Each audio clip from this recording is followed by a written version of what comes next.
materi juga dapat. Mau apa? Silakan request. Mentahan Giliran, aja Mas ya, mentahan. giliran jadi pemateri Gratis. online. Gratis. Nanti kalau offline diundang lagi ya. Tenang aja padahal. Enggak lah. Berbahaya nanti. Ini Mas Fatir BTW nulis dulu, Mas. maba-mabanya kan belum jawab ini.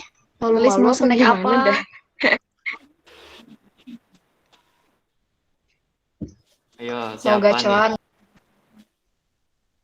Ya, Me Angel ya. Yang Me Angel. Me Angel, jangan yang iblis, jangan yang setan. Gimana sih Bapak? Gak apa-apa. Makanan itu nggak bikin pedes. Pedesnya biarin di hati aja.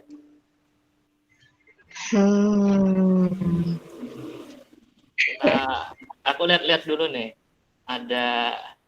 Ada Evi, Reza, Aziza, Nada Hamida. Nada Hamida ini berarti baru ya? Nada Hamida. Iya, Nada Hamidah. Zainul Haq juga baru. Ada Nafida, Paniris Nur Fadila, ada Garbuso, ada Wikan Rahma, Dia Zaki, Rifana, Nurul, Nirma, wah nama-nama baru semua nih. Rosita, Silviana, Nurholis, ada Alko, ada Momong Ridwan,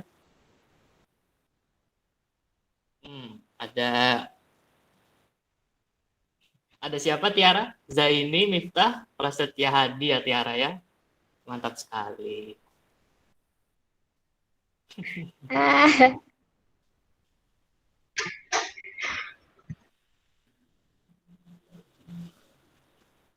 Mantap lah. Hari Minggu sangat produktif ya Anda ini. Bahkan saya selama menjabat tidak pernah mengadakan kajian hari Minggu ya. Inovasi baru. Hari Ahad. Inovasi baru. Dan pematerinya juga kalian rela-relain ya, disibukin. Loh, Ini gantinya FP Carinya sehat, Mas. hari Ahadnya. Ya, gantinya FP sehat. Mantap. Saya utangnya nanti. nggak pada ke gereja, Po. Nggak pada ke gereja, Po. Astagfirullah. Oh. Aki, kembalilah. Kembalilah. Kok ngeri kembali.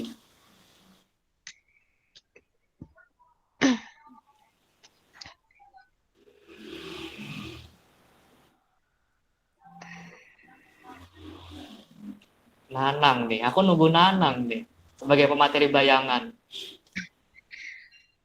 Di WA, Dal, mau ikut nggak dia? Aku habis WA Baik tadi. Katanya set.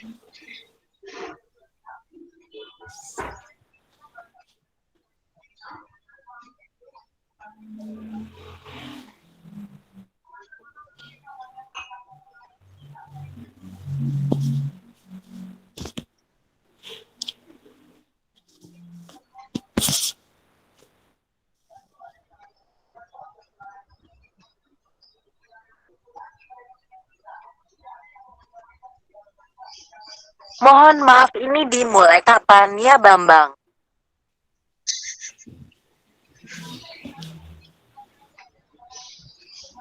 Jam 9, Bapak. Kan tadi udah dibilang. Siapa tadi? Ikan.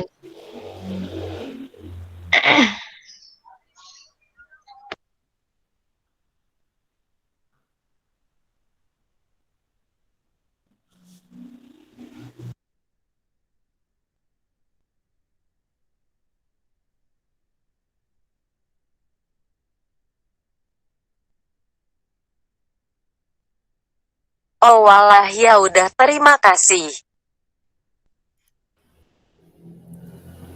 Sama-sama kakak.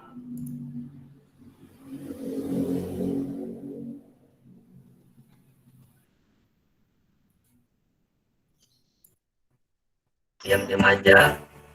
Bang.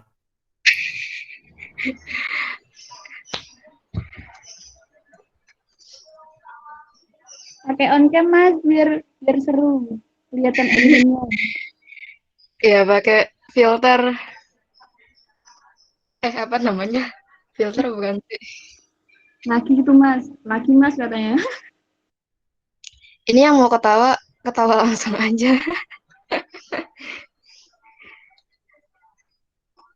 Biar rame.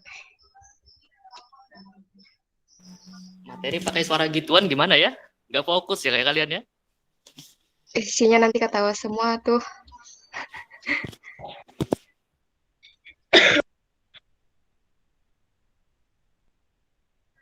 Ini MC-nya siapa? Wikan atau yang lain? Iya Mbak Weekend. Oke. Berapa menit lagi nih? 5 menit lagi ya.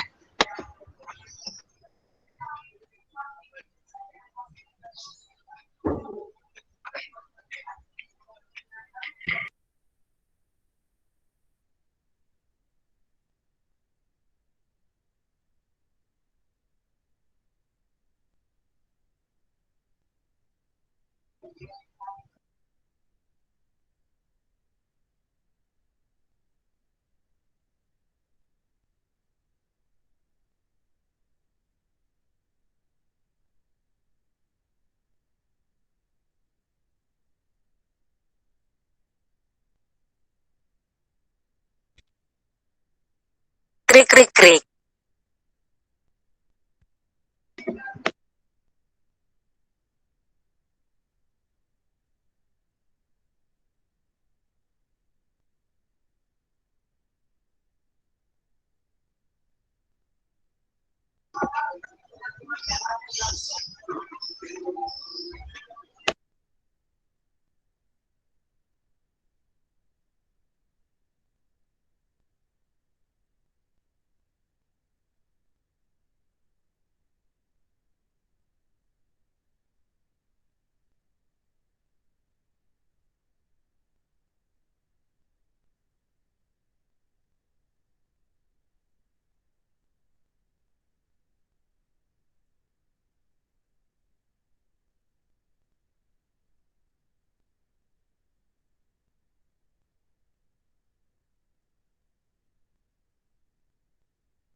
Halo teman-teman.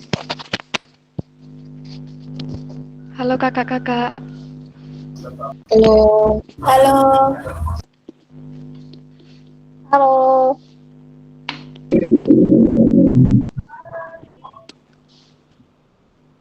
Duh maaf kok saya ndredeg ya.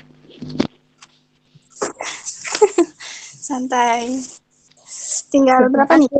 Godaan. 2 menit lagi.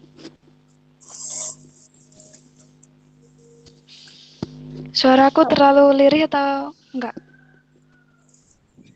Enggak kok. Bilang.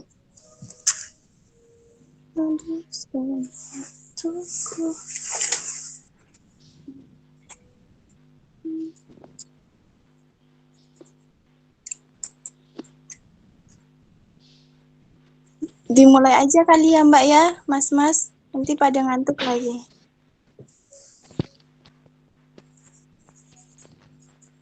Sok, silakan Weekend. Udah Oke, 5 dimulai. Oke. Assalamualaikum warahmatullahi wabarakatuh. Sebelumnya saya minta kepada para hadirin untuk mengaktifkan kamera masing-masing. Terima kasih. Alhamdulillahirrabbilalamin. Wassalatu wassalamu ala asyrafil anbiya'i wal mursalin wa ala alihi wa sahbihi ajma'in amma ba'd. Yang terhormat Bapak Dr. Taqibul Fikri Niartama, SSI MSI, selaku pembina Forum Kajian Islam, Sains dan Teknologi. Yang terhormat Mbak Nur Hasna Fajriya, selaku Ketua Umum Forum Kajian Islam, Sains, dan Teknologi. Yang terhormat Mas Muhammad Fadal Akhyari, selaku pemantik diskusi online pagi hari ini. Yang terhormat pula para hadirin yang telah meluangkan waktu untuk mengikuti acara pada pagi hari ini. Pertama-tama, marilah kita panjatkan puja dan puji syukur kehadirat Ilahi Robbi yang telah memberikan rahmat serta hidayahnya sehingga kita dapat dipertemukan di acara yang insya Allah penuh barokah pada pagi hari ini. Amin. Yang kedua, marilah kita haturkan salawat serta salam kepada junjungan kita Nabi Agung Nabi Muhammad SAW yang telah membawa kita dari zaman jahiliyah menuju zaman Nuroniyah. Sebelumnya, perkenalkan, nama saya Digwiken Rahmajati akan membacakan runtutan acara pada pagi hari ini. Acara yang pertama yaitu pembukaan, acara yang kedua pembacaan ayat suci Al-Quran, acara yang ketiga sambutan, acara yang keempat pemaparan singkat materi, acara yang kelima sesi diskusi, dan acara yang terakhir penutup. Berhubung waktu sudah semakin siang, marilah kita buka acara pada pagi hari ini dengan bacaan basmalah bersama-sama. Bismillahirrahmanirrahim. Bismillahirrahmanirrahim. Semoga dengan pembacaan basmalah tadi, acara diskusi online kali ini dapat berjalan dengan lancar. Acara selanjutnya adalah pembacaan ayat suci Al-Quran yang akan dibawakan oleh Mbak Nur Azizah. Kepadanya waktu dan tempat kami persilahkan.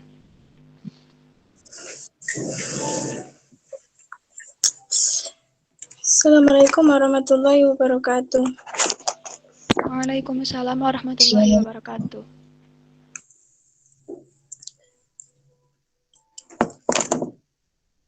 A'udzu billahi minasyaitonir rajim. Bismillahirrahmanirrahim.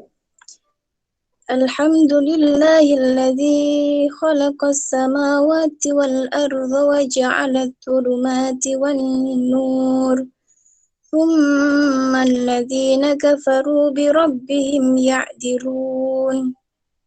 Huwallazi khalaqakum min tinin thumma qada ajala wa ajalum musamman indahu thumma antum tamtarun wa huwa Allahu fis samawati wa fil ard ya'lamu sirrakum wa jahrakum wa ya'lamu ma taksibun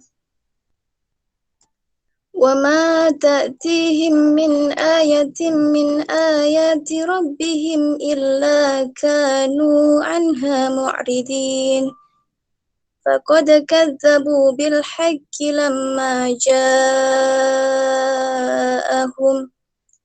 fasawfa ya'tihim anba'u ma kanu bihi yastahzi'un. Sadaqallahul azim. Sekian, wassalamualaikum warahmatullahi wabarakatuh. Waalaikumsalam warahmatullahi wabarakatuh. Sadaqallahul azim. Semoga dengan bacaan ayat suci Al-Quran tadi dapat menambah iman kita pada pagi hari ini. Amin ya rabbal alamin. Acara yang selanjutnya yaitu sambutan yang akan dibawakan oleh Mbak Nur Hasna Fajriya. Kepada beliau waktu dan tempat kami persilahkan. Oke, terima kasih atas waktunya. Bismillahirrahmanirrahim. Assalamualaikum warahmatullahi wabarakatuh. Oke, gimana kabarnya teman-teman? Baik-baik semua nih? Baik, Kak. Ya, semoga baik-baik semua ya. Untuk acara hari ini mungkin kita santai-santai aja ya, jadi nggak usah yang tegang-tegang atau terlalu gimana gitu. Karena di sini juga kita sharing-sharingnya sama teman-teman FG semua. Gitu. Pembicara juga ini yang terhormat Mas Fadal Akhyari selaku pemantik kita pada hari ini, yang juga beliau seperti yang sudah saya sampaikan tadi Ketum F 2019-2020 tepat sebelum saya gitu ya. Jadi suatu kehormatan ya Mas Fadal bisa mengisi atau memantik acara hari ini. Terima kasih banyak atas waktunya. Dan juga untuk teman-teman maba khususnya nih, saya ucapkan juga selamat datang secara resmi gitu langsung di Forum Kajian Islam dan Sains Teknologi, yang mana baru kemarin banget ya diumumin siapa yang diterima FKIS pada tahun 2020 ini. Dan ini juga acara perdana yang teman-teman ikuti secara resmi menjadi anggota FKIS ya. Semoga bisa membawa banyak manfaat dan semakin meningkatkan motivasi dan semangat teman-teman untuk belajar di FKIS gitu. Ini nanti jangan malu-malu jika ingin berpendapat gitu. Sampaikan saja apa yang teman-teman punya pemikiran gitu tentang tema kita pada hari ini. Tuh. Jadi di sini nanti kita ngobrol-ngobrol santai aja tentang konservasi ya, in situ dan ex situ. Kayak sebagaimana yang isu yang sedang hangat ya kemarin belakangan tentang konservasi Taman Nasional Komodo gitu. Nah, di sini kita bahas lebih mendalam nih. Sebenarnya konservasi itu apa sih, in situ dan ex situ tuh kayak gimana sih konservasinya. Nah, nanti kita bahas secara santai tapi tetap ada manfaat di LAN atau diskusi online pada pagi hari ini. Mungkin itu saja yang bisa saya sampaikan. Semoga teman-teman semua bisa mengikuti di LAN hari ini dengan lancar, dengan sukacita ya, dan bisa mendapatkan banyak manfaat di LAN hari ini. Kurang lebihnya mohon maaf. Sekian dari saya. Wassalamualaikum warahmatullahi wabarakatuh. Waalaikumsalam warahmatullahi wabarakatuh. Terima kasih kepadanya. Acara yang selanjutnya memasuki acara inti, yaitu pemaparan singkat materi dan sesi diskusi yang akan dipandu langsung oleh Mas Muhammad Fadl Akhyari. Kepada beliau, waktu dan tempat kami persilahkan. Insyaallah. Baik, bismillahirrahmanirrahim. Suara saya jelas kan? Jelas, Mas. Oke, alhamdulillah. Alhamdulillahirrabbilalamin. Wabihi nasta'in ala umuri waddin. Wassalatu wassalamu ala nabiyina Muhammadin wa ala alihi washabihi ajmain amma ba'du. Yang pertama-tama, marilah kita panjatkan puja dan puji syukur kita kepada Allah Subhanahu wa taala yang telah memberikan kita begitu banyak kenikmatan ya. Sehingga teman-teman di sini, saya juga pribadi sangat senang sekali bisa diundang kembali hadir, bahkan menjadi sesuatu yang baru di FKIS gitu. Sudah menjalani dahulu menjadi pengurus, menjadi anggota, menjadi salah satu ya sekarang bisa berkesempatan menjadi salah satu pengisi pemantik lah bagi diskusi yang sangat bermanfaat pada pagi hari ini ya. Walaupun hari Minggu nih, waduh, saya terkejut banget nih dengan pengurusan yang baru nih. Tiba-tiba teman-teman ngajak hari Minggu, waduh, mantap sekali saya bilang nih. Mau nggak mau saya harus iyain nih. Nah, biar teman-teman semua ini bisa lebih aktif gitu. Nah, saya juga senang kali nih mendengar ternyata teman-teman semua ini baru aja dinyatakan lulus ya, Basna ya. Dinyatakan resmi sebagai anggota FKIS gitu. Nah, pokoknya dari saya, ini saya atau aku ya enaknya ya. Dari aku aja lah ya. Dari aku pribadi sangat pasti, sangat ngasih tahu ke kalian, FKIS itu nggak bakal memberikan sesuatu yang tidak bermanfaat bagi kalian gitu. Bahkan selalu ada manfaatnya gitu. Sangat terasa, bahkan di semester tua seperti sekarang aku ini, wah, ya sangat terasa sekali. Baik. Di sini kita santai aja ya teman-teman ya. Tadi sebagaimana yang terima kasih juga Mbak Hasna dan juga sepengurus tahun ini. Di sini saya selaku pemantik. Ingat ya teman-teman, pemantik itu memantik gitu. Nah, kayak memercikan api kepada kalian-kalian nih. Terkhusus anggota-anggota baru. Kalau orang bilang itu mahasiswa baru ya. Wah, kalau saya mah tidak setuju namanya mahasiswa baru. Mau baru mau atau lama, kalau semangatnya dari awal aja sudah loyo, itu bukan dinamakan mahasiswa baru itu. pokoknya mahasiswa wah, itu harus semangat dari awal sampai akhir pokoknya. Nah, oke. Sesuai sama tema yang diamanatkan. Kemarin saya tanya, kenapa kok saya gitu. Wah, katanya karena padahal ini karena masnya ini alumni biologi katanya. Nah, saya bilang di FKIS tuh banyak yang lebih hebat dari saya dalam bidang biologi. Saya bilang gitu. Nah, tapi katanya nggak apa-apa mas, sekalian kenalan sama mahasiswa barunya katanya. Wah, saya oke lah. Gitu. Nah, karena amanat pengurus seperti itu, jadi nih teman-teman nih dari 43 coba dong dibuka semua lah videonya, video kita saya pribadi mau lihat lah semangat mahasiswa mahasiswi baru FKIS gitu kan. Nah, pasti udah pada mandi semua kan minggu pagi. Sudahlah, ini saya sapa-sapa dulu nih teman-teman nih. Wah, saya dari 45 ini yang di layar saya, yang ketangkap layar saya ini, saya ada melihat 1, 2, 3, 4, 5, 6, 7, 8, 9, 10, 11, 12, 13, 14. Oke, dari 44 ya. Di layar saya ini ada 14 orang yang tahu saya namanya, yang saya tahu namanya. Nah, sisanya ini saya nggak tahu nih, atau yang baru saya kenal namanya. Nah, nanti ya teman-teman yang baru, yang nama-nama yang baru ini, nanti sewaktu kita diskusi, ini diskusi ya, sewaktu kita diskusi, nanti teman-teman jangan takut pokoknya. Anggap saja saya ini bukan dosen. Ya, emang bukan dosen sih. Ya, anggap saja jangan kayak di kelas lah. Jangan kayak kita tuh seperti murid dan guru. Enggak, kita itu seperti, ya sebaya seperti itulah. Saya kan enggak terlihat tua-tua banget juga kan. Walaupun udah semester tua kan. Ya, mohon maaf lah ya. Oke.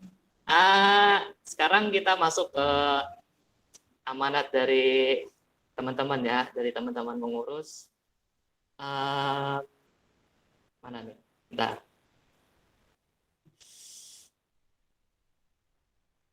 Kok nggak muncul?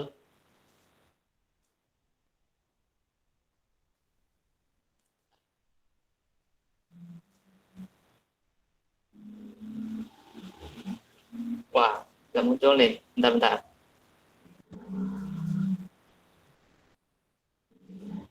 Kayaknya nggak muncul.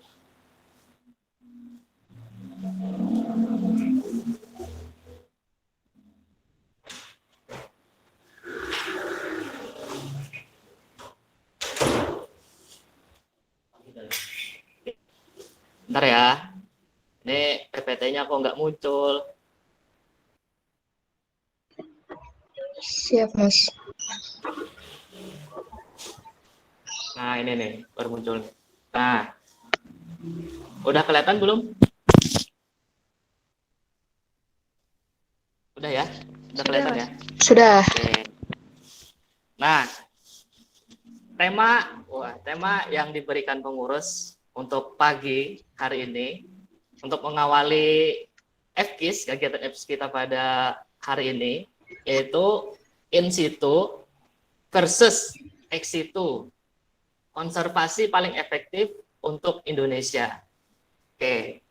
Di sini yang saya menarik, yang menjadi tertariknya itu konservasi ya. Pertama itu kata kuncinya itu konservasi. Terus ada in situ dan ex situ. Tetapi di tengah-tengahnya itu versus gitu. Jadi kayak orang tuh in situ tuh berantem sama si ex situ-nya nih loh. Nah, terus yang mana yang paling efektif? Seperti itu. Nah, oke, untuk yang awalan ini ya, saya mau pokoknya ini ya, saya mau bilang kita sama-sama belajar ya. Nah, kita itu punya level yang sama lah. Bedanya mungkin saya itu lebih dulu belajar daripada kalian.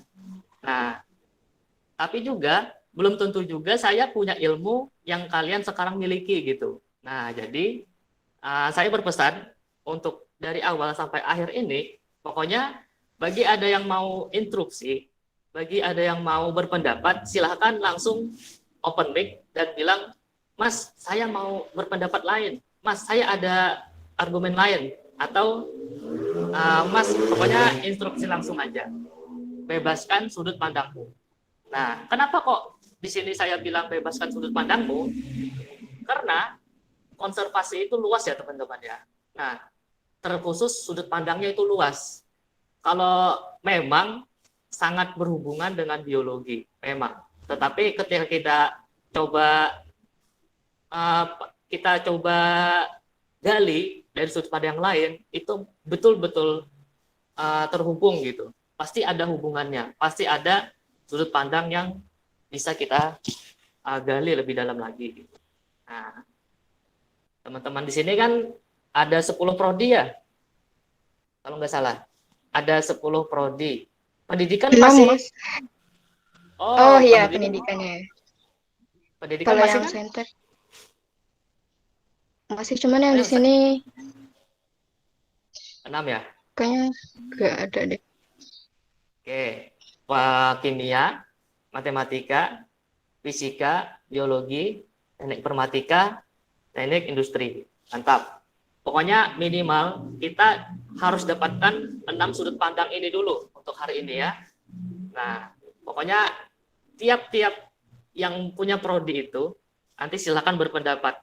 Silakan ya kita review lagi lah materi-materi kita yang di SMA kan seperti itu. Jangan disia-siakan. Oke, yang pertama, apa itu konservasi? Konservasi, pasti teman-teman sangat-sangat familiar dengan kata-kata inilah, dengan kalimat konservasi.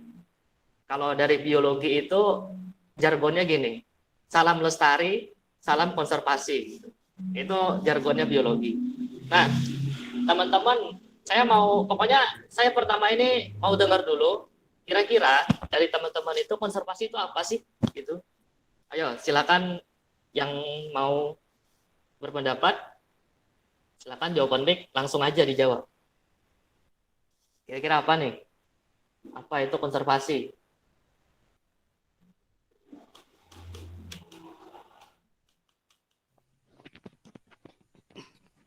Saya mas.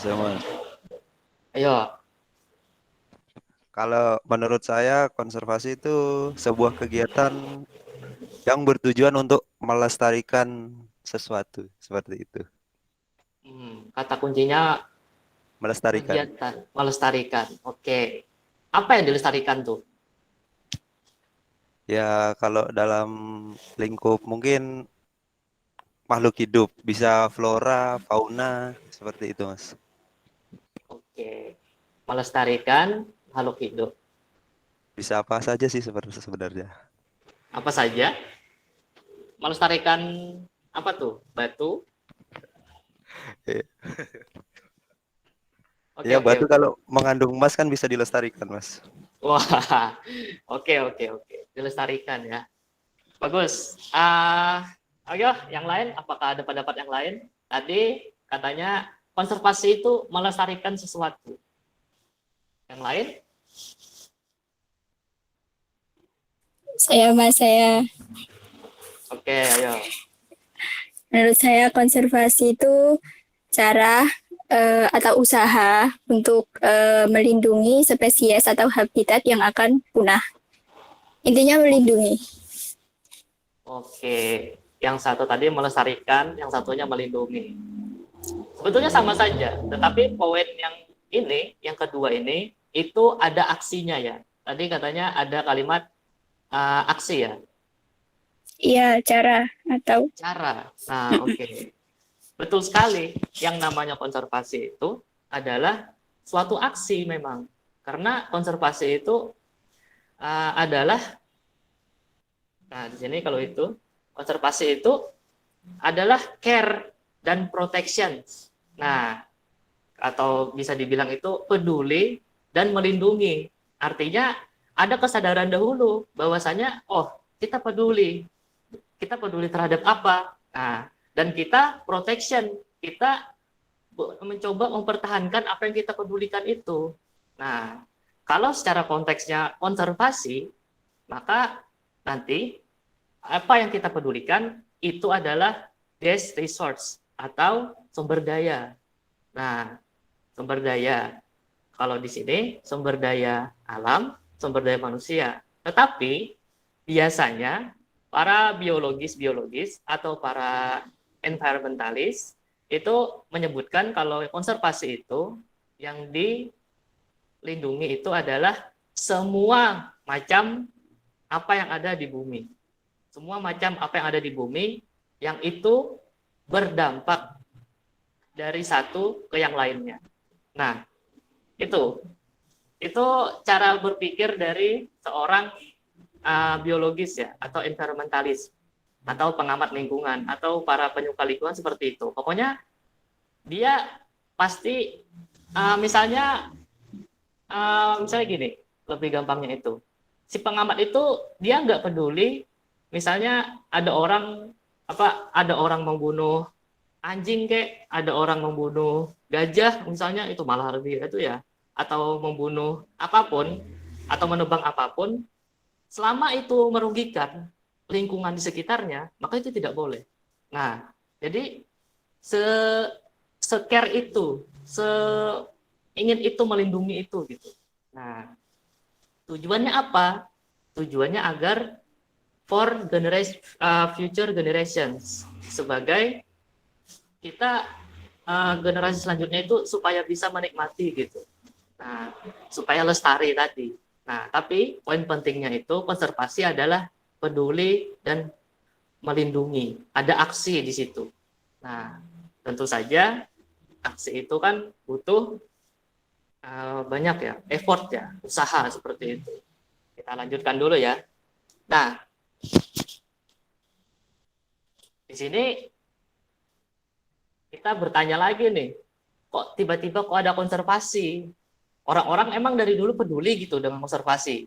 Mungkin teman-teman sering lihat manusia-manusia purba kan? Misalnya di kartun SpongeBob gitu, yang paling gampang kalian lihat kan? Manusia-manusia purba, dia habis ngapain, udah ditinggalin aja. Atau ya dia bikin rumah, habis itu berpindah rumahnya, ya udah diamin aja, seperti itu kan. Nah, kira-kira nih teman-teman, kok bisa sih tiba-tiba ada konservasi gitu, ada biologi konservasi, atau ada gerakan melindungi dan peduli. Nah, kira-kira teman-teman gimana nih?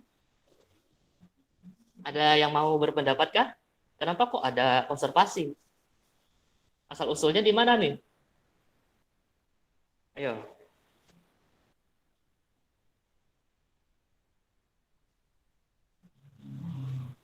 Yo, ada yang mau berpendapat? Izin berpendapat, Mas. Kenapa asal-usul konservasi menurut saya karena semakin majunya zaman, semakin banyak alam yang rusak dan semakin banyak polusi sehingga orang-orang, apalagi biologi, para ahli biologi menerapkan konservasi sebagai hal yang penting. Jadi karena banyaknya manusia gitu, atau gimana? Iya, semacam itu kalau menurut saya. Oke, banyaknya manusia ya, karena banyaknya aktivitas manusia, terus muncullah biologi konservasi gitu ya. Oke, ada yang lain? Sedikit bocoran ya, biologi konservasi ini baru-baru aja agak tren di dunia. Bukan baru-baru aja sih, lebih lambat lah perkembangannya daripada yang biologi-biologi yang lain sebelumnya. Baru muncul di abad 20, awal abad 20. Nah, itu gara-gara apa tuh? Tiba-tiba kok baru muncul gitu. Padahal ilmu biologi, ilmu tentang alam sudah dari dulu-dulu. Bahkan ilmuwan-ilmuwan muslim itu sudah meneliti morfologi, bentuk-bentuk hewan seperti itu. Nah, tetapi tentang konservasi ini itu baru-baru aja di awal abad 20 itu muncul. Nah, maka dari itu kita perlu tahu nih, kok tiba-tiba asal usulnya kok tiba-tiba orang mau konservasi itu apa gitu. Nah, ayo, ada yang lain? Izin masuk mungkin Mas. Oke. Eh, yang mungkin kalau menurut saya yang paling penting itu karena yang pertama perilaku manusia yang mungkin kalau zaman dulu itu kan kayak berburu gitu ya. Kalau berburu kan makin lama kayaknya populasi atau apa jumlah makhluk hidup di bumi ini kan makin berkurang terus ya. Nah, terus seiring berkembangnya zaman, pemikiran manusia seiring berkembangnya zaman, pemikirannya juga semakin kompleks juga. Nah, mungkin kepikiran juga nih kalau misalnya banyak diburu atau banyak kerusakan lingkungan atau perilaku yang kurang peduli lingkungan itu bisa menyebabkan vegetasi atau hewan-hewan itu di bumi ini bisa makin lama makin punah kalau misalnya nggak di konservasi atau nggak dilindungi ini. Mungkin menurut kesetahuan saya sih gitu. Mohon maaf kalau ada salah. Oke. Bagus, bagus, bagus. Nah, bagus banget nih dari ketua kita nih, Mbak Nur Hasna Fajriya. Prodi matematika bisa bisa paham tentang konservasi. Nah, teman-teman yang lain, ada nggak nih? Misalnya dari sudut pandang fisika. Oke. Iya. Jadi menurut saya asal mula paling penting adanya konservasi alam itu karena adanya revolusi industri. Jadi semenjak adanya revolusi industri, terjadi perubahan ekologi yang besar-besaran di hampir seluruh dunia. Sehingga lambat laun masyarakat mulai menyadari pentingnya untuk menjaga kelestarian lingkungan. Begitu Kak, menurut saya. Oke. Mantap banget. Nah, ini nih ada poin penting, ada salah satu poin penting. Nah, adanya revolusi industri. Tuh, ada kata kunci penting juga tuh. Mantap. Nah, tadi ada dari aktivitas manusia, termasuk tadi ya, revolusi industri itu, spesifiknya itu ya. Nah, itu salah satu poin pentingnya. Ada yang lain lagi? Ada yang lain? 1, 2. Saya Mas. Oke, ayo lagi. Oke, menurut saya mungkin biologi konservasi itu perlu, soalnya kan seperti yang kita ketahui kalau di Indonesia kan flora faunanya tuh beragam. Nah, salah satu cara untuk melestarikannya yaitu dengan cara konservasi perlindungan gitu untuk kelangsungan generasi selanjutnya gitu. Oke. Nah, ini salah satu poin pentingnya juga. Oke, saya kira cukup ya. Nah, kita lagi nih, selanjutnya nih. Nah, tadi betul semuanya pendapat-pendapat kalian, tapi nanti kita di slide selanjutnya ya.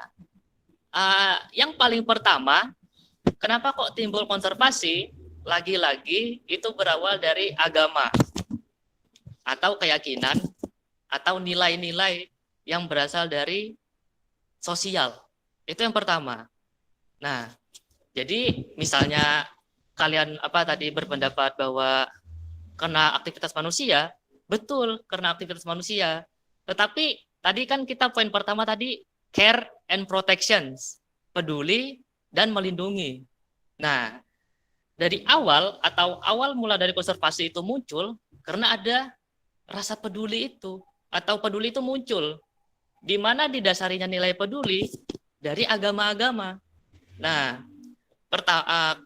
kalau dirunut dari awal-awal, nah ternyata dahulu itu agama itu mengajarkan bahwasanya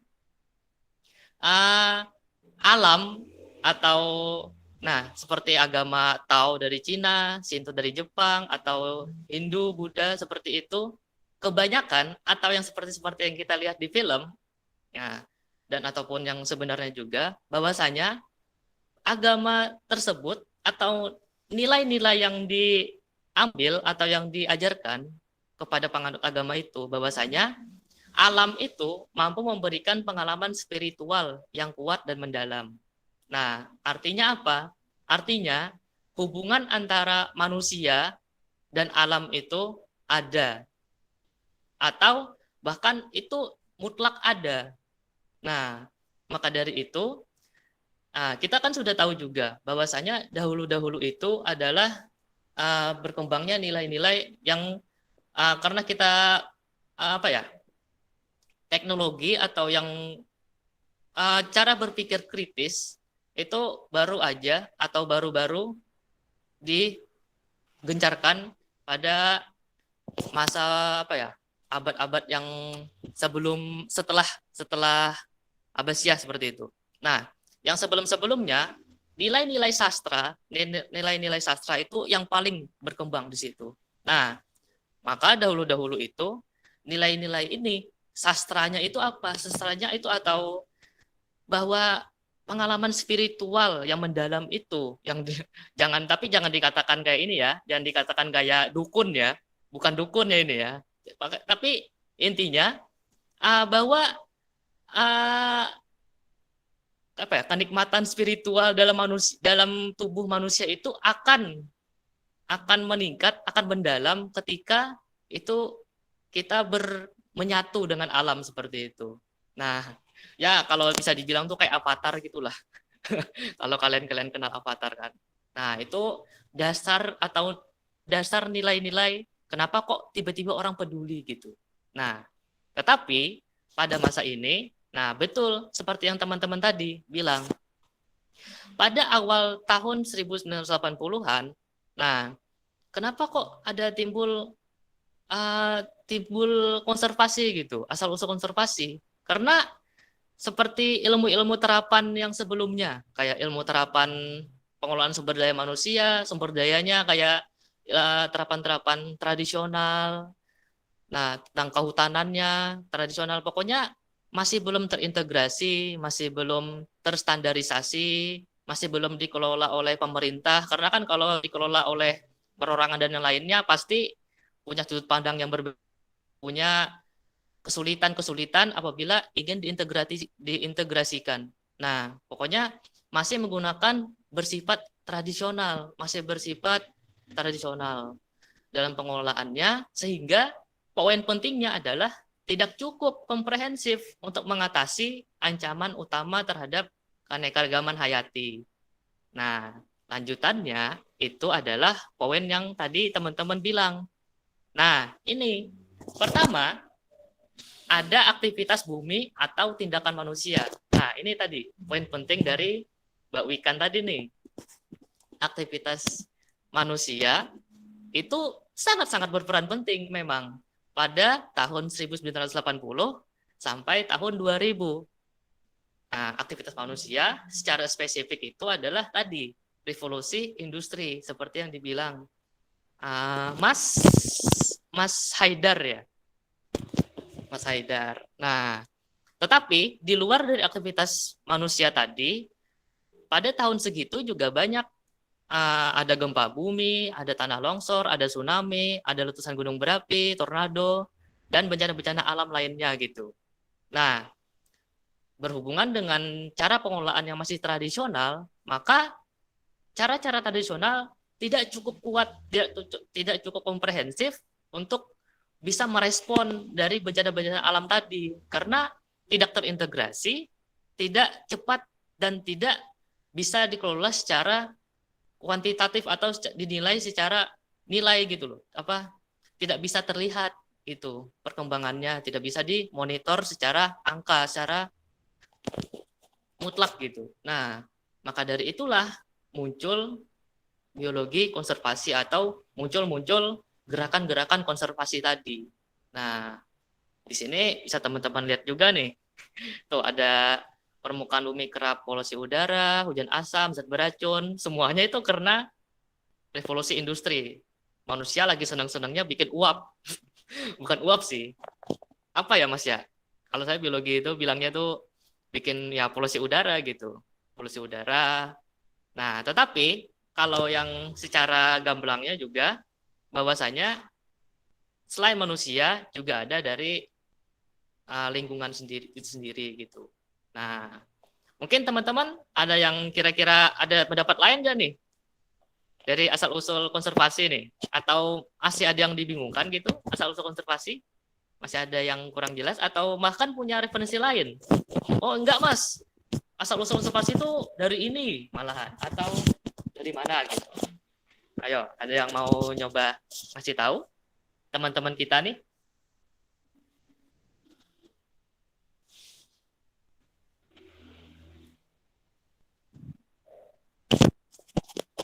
Ada? Oke, kita lanjutkan dulu aja ya. Nah, kembali kita ke tema tadi kan. Tadi konservasi kita sudah sedikit ya. Ini tadi dibilangnya paparan materi itu ya, sebentar ya. Tapi saya kok lebih senang ini ya, lebih senang ketika saya memaparkan materi gitu, bisa langsung ditanggapi atau saya bahkan bisa meluangkan waktu untuk bisa mendengar pendapat teman-teman gitu. Gak apa-apa kan ya dari panitia ya, seperti itu. Gak apa-apa Mas, gak apa-apa.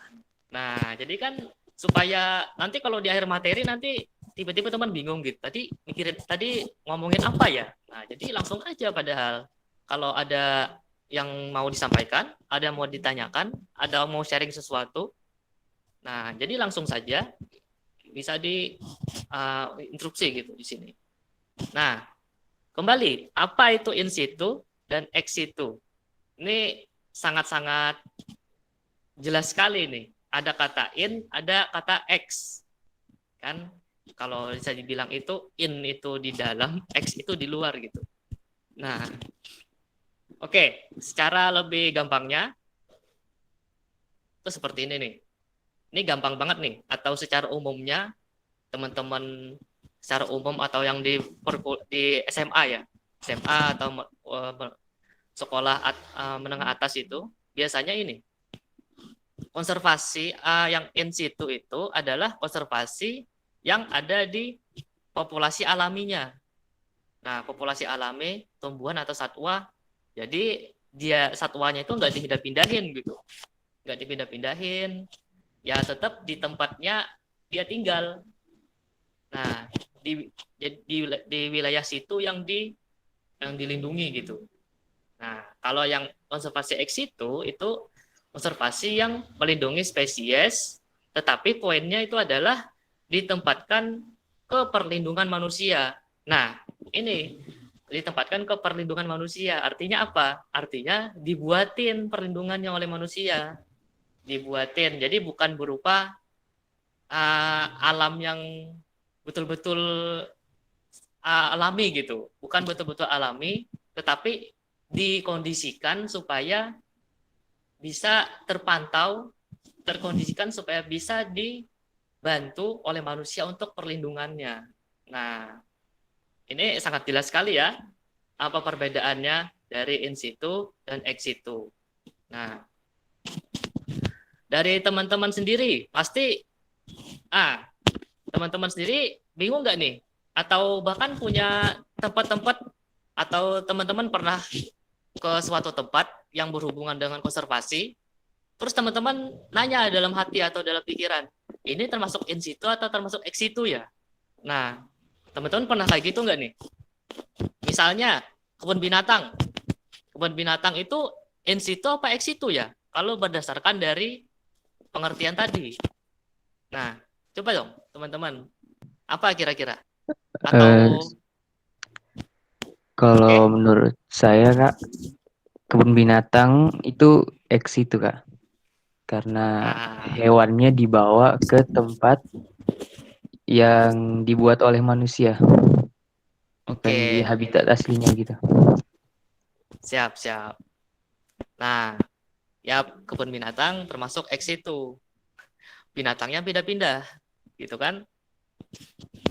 Oke, ada yang lain? Yang paling terkenal tuh ada taman safari itu. Nah, kalau teman-teman lihat tuh kalau kebun binatang itu kan manusianya yang yang keliling. Binatangnya diem, manusianya yang keliling. Nah, kalau yang ada tuh taman safari itu, kalau nggak salah. Nah, itu kitanya naik mobil gitu. Nah, lihat binatang-binatang di samping itu, dia binatangnya lepas aja gitu. Lepas-lepas. Nah, itu termasuk in situ apa ex situ tuh? Kalau teman-teman tahu tuh.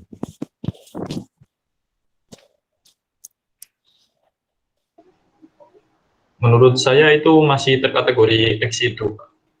Masih ex situ itu. Iya betul, karena habitatnya itu sudah bukan alami lagi, tapi sudah buatan manusia, sudah ada campur tangan manusia di situ. Oke, mantap. Nah, kalau gitu kita lanjutan dulu ya. Nah, ini itu nama-nama ya, nama-nama yang ada di Indonesia. Nah, di Indonesia implementasi dari konservasi in situ dan ex situ. Nah, kalau yang in situ itu ada 3 macam namanya tuh. Ada cagar alam, ada suaka marga satwa, ada taman nasional. Nah, bingung nggak tuh? Bedanya apa aja tuh? Kan? Teman-teman mungkin pasti dengar gitu, pernah dengar. Itu cagar alam. Itu suaka marga satwa, itu taman nasional. Tapi kadang susah buat bedainnya. Ini benar sama-sama in situ tapi bedanya apa gitu. Nah, kan gitu. Yang ex situ juga. Kalau ex situ ini sedikit beda-beda tapi bisa dibedakan lah. Yang pertama itu taman safari, yang kedua kebun binatang, kebun raya, dan kebun koleksi. Nah, intinya kebun-kebun sama taman. Ini sangat-sangat itu banget nih. Namanya familiar banget lah. Sangat-sangat ex situ lagi kan namanya kan. Nah, mungkin teman-teman ini dulu lah. Kalau dari teman-teman yang konservasi in situ, dari 3 yang itu teman-teman tahu nggak nih apa artinya tuh? Atau perbedaannya apa sih itu cagar alam, suaka marga satwa sama taman nasional? Kira-kira bedanya apa tuh? Izin masuk Mas, saya Mas. Ya, ayo. Kalau menurut saya sederhananya gini Mas, kalau cagar alam itu melestarikan atau melindungi tumbuh-tumbuhan, flora ya. Kalau suaka marga satwa itu untuk melindungi dan melestarikan hewan, satwa. Kalau taman nasional itu keduanya untuk melestarikan flora dan fauna. Seperti itu Mas. Jadi yang cagar alam itu khusus tumbuhan. Iya Mas. Yang kedua suaka marga satwa khusus satwa. Satwa. Karena ada satwanya itu. Loh. Oke. Yang ketiga taman nasional itu keduanya gabungan. Keduanya. Oke. Mantap nih. Dia menganalisa berdasarkan kata. Kalau istilahnya itu ilmu semantik gitu. Mengartikan, menjabarkan berdasarkan kata-kata per kata. Ada teman-teman yang lain gak nih? Kira-kira dari 3 ini bedanya apa sih gitu? Atau yang pernah ke Taman Nasional, pernah ke cagar alam? Wah, kalau saya baru pernah ke Taman Nasional nih.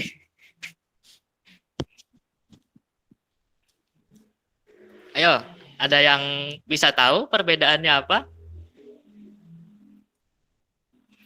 Ini saya lihat nih malam tadi itu saya lihat banyak juga nih biologi yang masuk FKIS nih. Ayo, siapa aja yang biologi nih?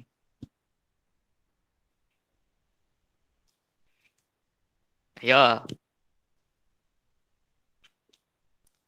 Ada yang mau berpendapat? Cagar alam? Oke, kita ini dulu ya. Apa nih? PK nih? Ya Mas, mau menjawab dikit, mungkin salah ya, nanti benerin lah. Oke, kalau menurut saya cagar alam tuh bukan khusus untuk ini ya, tumbuhan. Soalnya di situ satwa juga bisa dilindungi di cagar alam. Jadi dia tuh kayak ya seperti alamnya aslinya gitu. Jadi ada flora dan faunanya. Terus untuk suaka marga satwa khusus hewan ya nggak sih? Kalau untuk taman nasional itu flora fauna tapi dia memiliki sistem seperti zonasi gitu. Oke. Ini nih, anak biologi sih. Tulisannya aja tuh, Bio 18. Bukan nama doang ya kan? Astagfirullah. Lupa ganti Mas ini. Iya. Aduh, masa sih. Ada nomor absennya juga nggak tuh?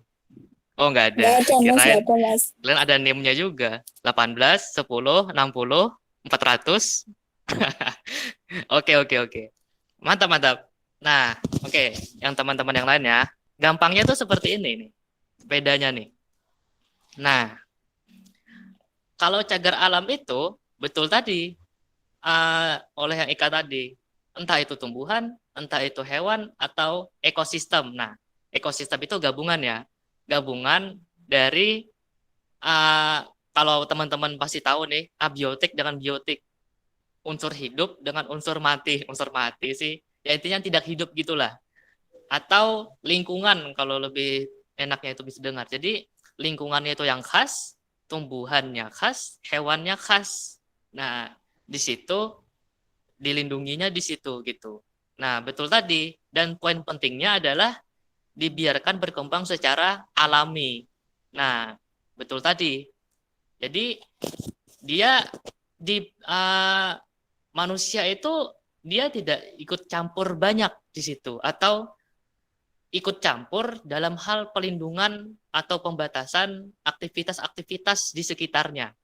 Nah, cagar alam ini biasanya ditetapkan apabila di samping atau di tempat-tempat itu biasanya ada pembalakan liar, ada pemburuan liar.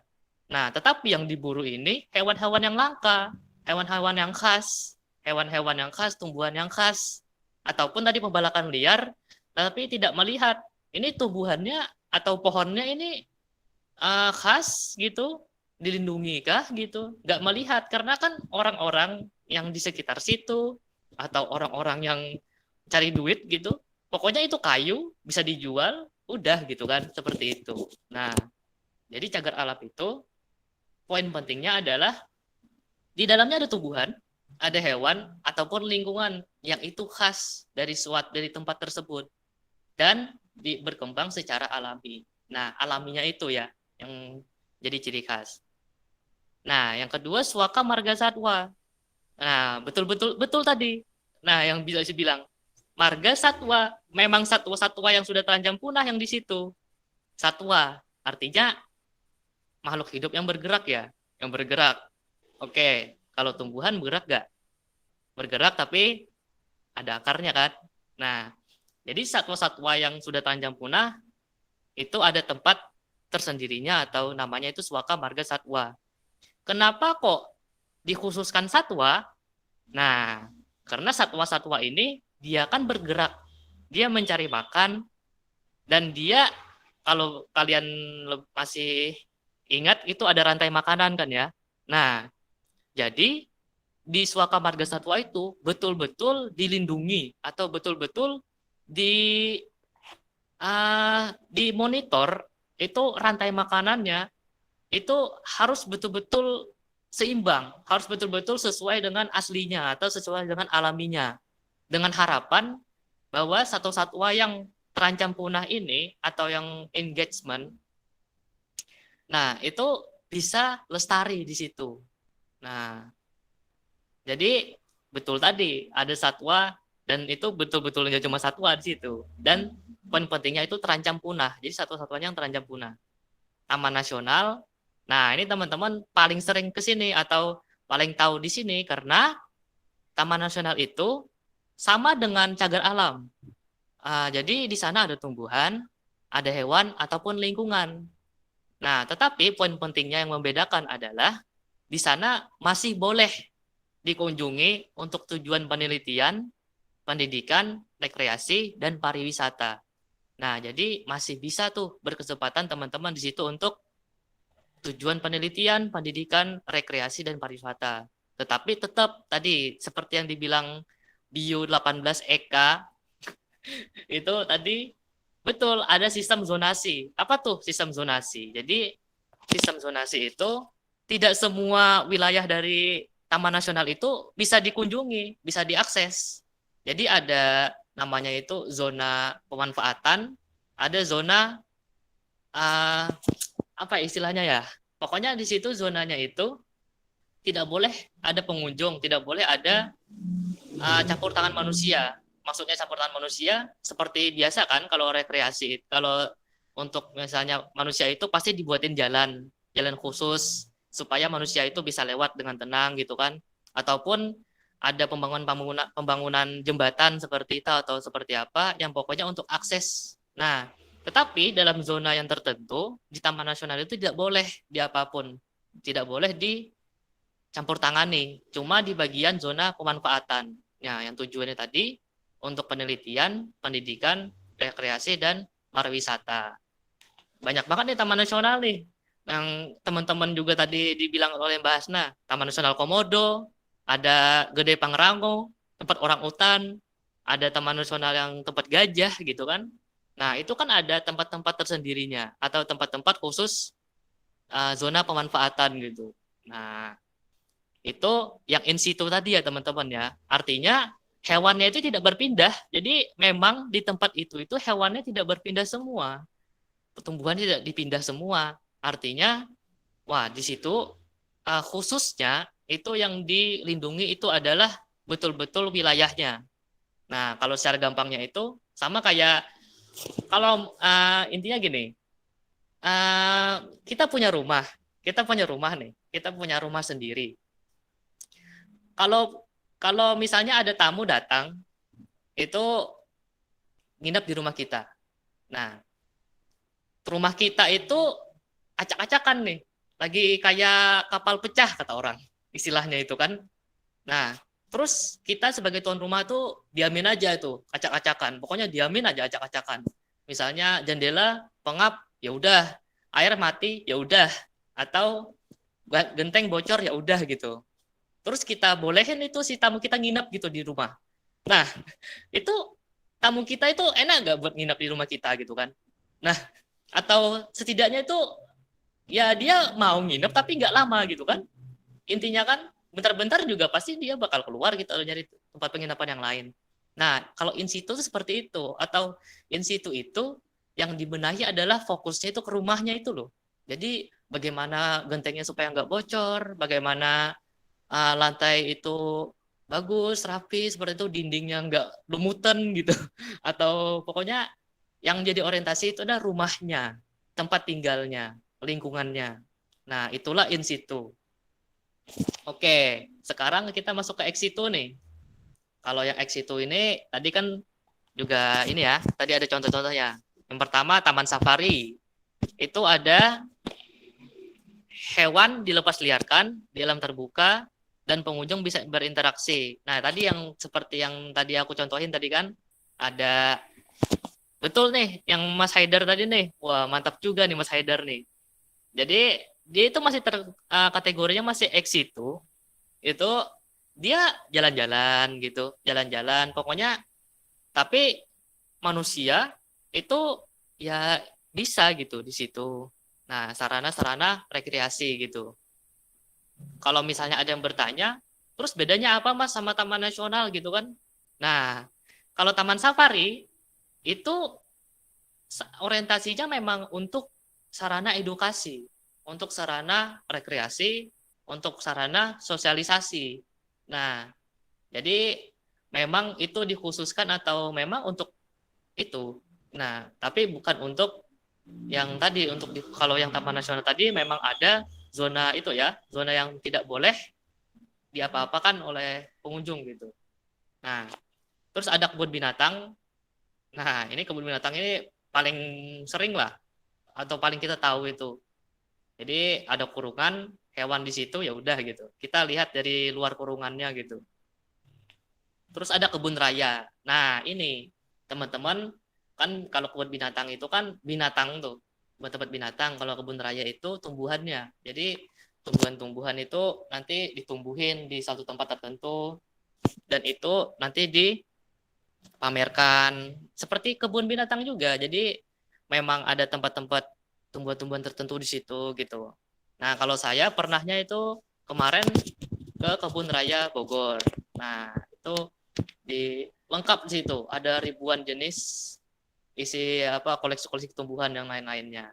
Bahkan di situ ada lab untuk penelitiannya. Jadi seperti itu.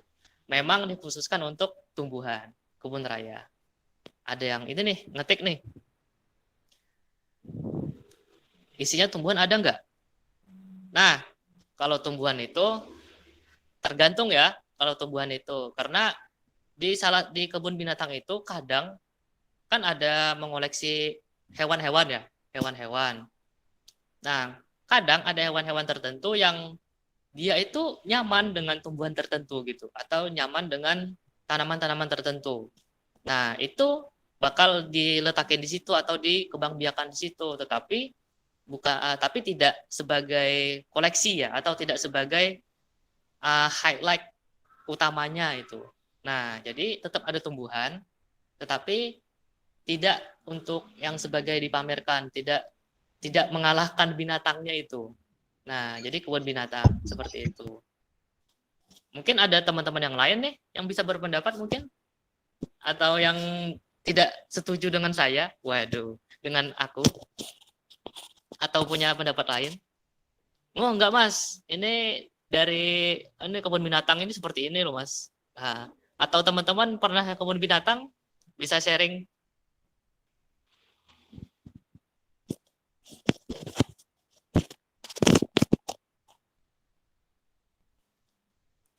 Ada?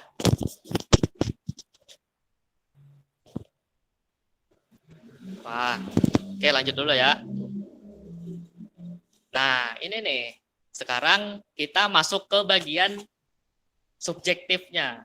Ini yang paling seru nih. Sini teman-teman saya harus paksa berpendapat nih. Tadi kan karena yang sebelum-sebelumnya itu adalah materi yang memang sudah ada di pedoman bukunya, sudah ada apa ya? Sudah ada penjelasannya yang itu memang begitu nyatanya seperti itu. Jadi in situ itu apa, ex situ itu apa, konservasi itu apa. Nah, sekarang kita masuk ke wilayah subjektif. Maka dari itu di sini kita harus yang paling banyak diskusi nih.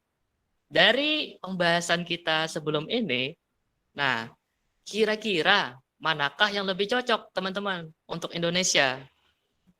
Ayo, yang lebih cocok apakah in situ, apakah ex situ? Monggo, teman-teman. Mana nih? Ada yang mau berpendapat? Sebelum ini harus lama ini, harus sesi lama ini. Kalau nggak ada yang berpendapat, nggak boleh lanjut. Saya ingin berpendapat. Ayo. Kalau menurut saya di Indonesia itu bisa menggunakan dua-duanya, ex situ maupun in situ. Karena di Indonesia itu sangat beragam ya, flora dan faunanya. Seperti contoh, kan ada di Indonesia, di pulau-pulau tertentu itu ada hewan endemi, ada hewan yang khas di pulau tersebut. Seperti di Komodo, di Pulau Komodo. Seperti cendrawasih di Papua, dan lain-lain. Jadi bisa menggunakan in situ maupun ex situ. Seperti itu. Jadi bisa keduanya. Lah, Iya. temanya versus tuh. Temanya mau in situ apa ex situ katanya temanya. Ayo Kita loh. netral, Mas. Kita netral. Waduh, nomor 3 ya. Nomor 3 ya. Jawaban 3 ya. Dua-duanya. Oke? Aduh, jawaban orang aman seperti ini nih. Ada yang lain? Saya mah. Oke, Haidar lagi. Kalau menurut saya, kita itu harusnya lebih menekankan ke in situnya. Karena apa? Karena kita lihat itu kebanyakan terjadinya kepunahan itu karena kerusakan ekosistem aslinya. Jadi harusnya itu kita lebih memperbanyak kawasan-kawasan seperti taman nasional atau cagar alam agar selain kita bisa melindungi hewannya, kita juga bisa melihat hewan itu ada di habitat aslinya yang masih murni, belum ada campur tangan manusia. Menurut saya begitu, Mas. Oke, nah itu loh ngomong Ridwan nih. Ada jawaban itu loh. Nah, berani tuh cowok pilih salah satu. Anda jangan cari pasifis ya. In situ apa ex situ? Ayo yang lain. Mungkin yang cewek-cewek nih, tunjukkan kecewean kalian. Saya, Mas. Oke. Kalau menurut saya konservasi yang paling cocok di Indonesia adalah ex situ. Oh, Karena ex itu malahan. ya karena gini, semakin ke sini kan semakin banyak polusi, semakin banyak kerusakan di mana-mana kan jadinya jika habitat aslinya itu semakin tergerus. Jadi habitat yang paling terlindung pun semakin tergerus. Jadi ketika kita membuat mereka habitat ex situ jadi persis seperti semulanya bisa kemungkinan besar habitat fauna flora dan fauna bisa bertahan di ex situ begitu. Oh, oke.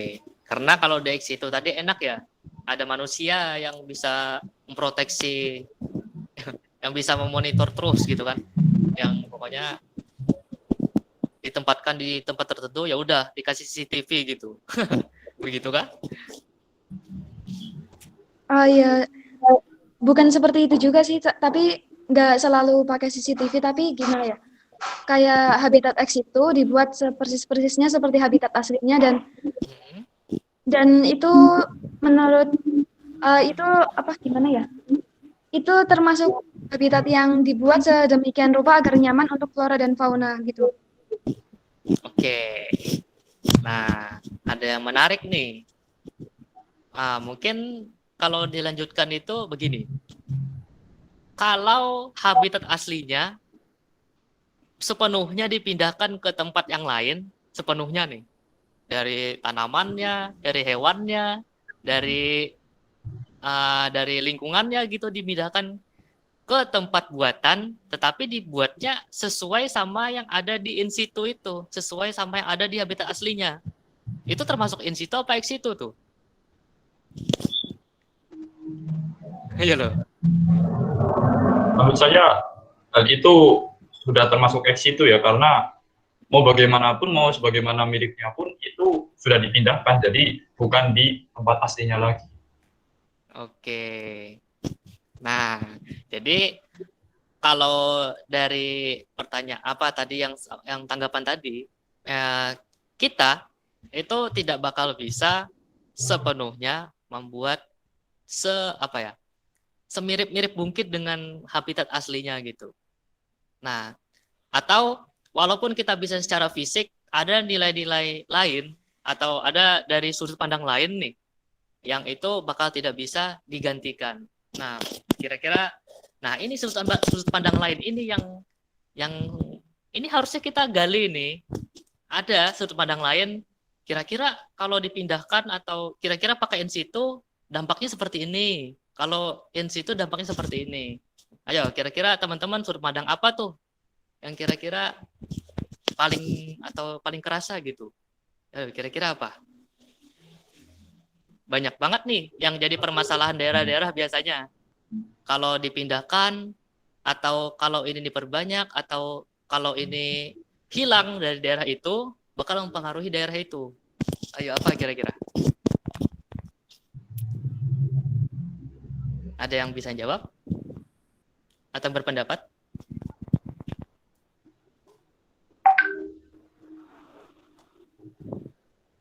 Ya, saya maksud ya Mas, kenapa tadi saya menyarankan in situ untuk lebih digalakan itu karena kita kan tahu bahwa Indonesia itu adat itu ada banyak ya, banyak suku, banyak adat. Jadi kenapa harus in situ yang digalakan? Karena pasti di adat itu ada kearifan-kearifan lokal. Dan salah satu kearifan lokal itu pasti salah satunya adalah tentang konservasi lingkungan juga, walaupun sedikit ataupun banyak ya. Nah, itulah kenapa menurut saya harus lebih digalakan lagi in situ, karena di tiap-tiap daerah pasti memiliki arifan lokal yang menyangkut keadaan alam sekitarnya. Kalau gitu menurut saya. Oke. Mantap. Nah, ayo, ada kubu lain nggak nih? Ada yang dari kubu in situ atau dari kubu ex situ lagi untuk menambahkan, atau malah kubunya Ridwan nih, kubu netral. Pokoknya dua-duanya aja. Kalau nggak dua, kalau bisa dua kenapa harus satu katanya? Ayo. Ada yang berpendapat lain? Saya menguatkan pendapat saya ya. Kita harus memilih kedua aja. Aduh, ayo, kuatkan lagi lah. Soalnya ya, sebagai contoh ya, seperti komodo. Sebuah penelitian kan membuktikan kalau komodo itu nggak bisa dikonservasi secara ex situ, dia bisanya in situ. Karena sejauh apapun komodo itu dipindahkan dari habitat aslinya, dia akan kembali lagi menyeberangi lautan begitu. Jadi sulit untuk memindahkan seperti hewan komodo itu untuk secara ex situ. Nah, Oke. maksudnya lagi kalau ex situ itu seperti halnya ini burung cendrawasih. Burung cendrawasih itu kalau dibiarkan secara in situ tanpa diawasi atau tanpa bukan perlindungan sih, tanpa pengawasan dari manusia seperti itu akan tetap diburu, Mas. Akan diburu, dicari gitu. Jadi harus dilestarikannya secara ex situ. Jadi seperti itu, Mas. Oke. Nah, dikuatkan lagi nih oleh yang berpendapat tadi. Tapi tetap dihitung satu orang ya. Jadi tetap nih ada 3 kubu nih. Yang pertama kubu in situ, kubu ex situ, sama kubu keduanya. Harus dikuatkan keduanya nih. Atau bukan dikuatkan keduanya sih, harus seimbang ya. Jadi dua-duanya jalan. Yang satu kita fokus dulu ke ex situ. Yang satunya lagi kita fokus dulu ke in situnya. Nah, ayo, ada yang lain lagi? Mungkin bisa dihubungkan dengan kondisi ekonomi sekarang, bisa juga dihubungkan dengan kondisi politik mungkin. Kalau ada yang pintar politik di sini, yang tertarik politik, bisa dihubungkan ke situ. Sangat bisa malahan. Karena konservasi ini, karena itu berhubungan dengan manusia adalah makhluk sosial, manusia berpolitik, manusia butuh uang, manusia butuh jabatan mungkin. Jadi bisa saja sangat berhubungan. Nah, Kayak kasusnya Komodo ya Mas ya? Nah, ya kayak kasus Komodo. Mungkin ada teman-teman yang sudah baca yang kasusnya Komodo, bisa diceritakan nih, apa sih Komodo itu kemarin yang jadi urgensinya? Ayo teman-teman, mari berpendapat. Betonisasi. Betonisasi ya. Proses pembetonan. Oke, betonisasi. Ada, betul sekali. Mungkin ada yang mau cerita? Kira-kira Komodo dengan cerita Komodo itu seperti apa sih konservasi kita gitu?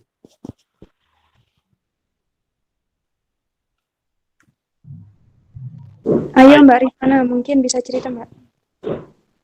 Atau Mas Haidar, silakan. Saya juga penasaran. Oh, malah mau tanya, boleh? Mau tanya ke semua anggota, boleh?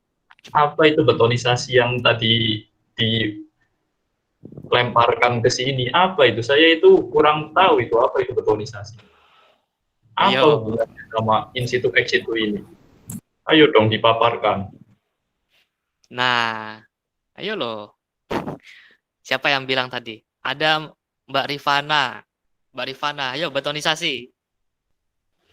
Yang sudah menulis, untungnya ini nggak bisa nggak bisa di retweet. Alhamdulillah. Silakan itu. Saya itu benar-benar penasaran nih malah. Betonisasi itu apa itu? Ayo bertanggung jawab yang sudah mengangkat betonisasi tadi. Oke. Apa itu betonisasi? Tuh, kata Faniris Nurfadila itu Mas bangun geopark. Nah, geopark di kawasan Taman Nasional Komodo.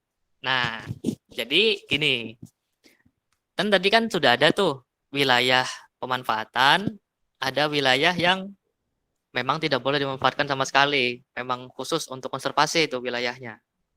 Nah, itu katanya itu dibangun geopark di situ tuh. Kalau ada kata-kata park di belakang tuh udah ngeri juga sih, ngeri sedap ya. Park itu kayak betul-betul buat rekreasi gitu. Nah, tapi tadi nih Rifana nih yang bilang betonisasi. Ayo, open mic, open video kalau bisa. Silakan kasih tahu apa tuh betonisasi. Nah, ada bangun villa, restoran, elevate deck pakai beton. Nah, begitu tuh. Beton gitu. Beton tuh semen kan ya? Jadi betonisasi itu cuma bangun-bangun itu, apa bangunan atau memang seluruh daerahnya mau dibeton, jadi kuat, nggak ada longsor gitu. Yang Nah, benar gimana itu? yang benar gimana tuh? Rifana. Rifana nih malah dijawabin orang loh. Nah, pembangunan lahan datar katanya. Ini mic-nya rusak apa gimana? Di chat doang loh. Atau Ayolah, udah kami penasaran dengan suaramu, tunjukkan suaramu. penasaran dengan suaranya ya.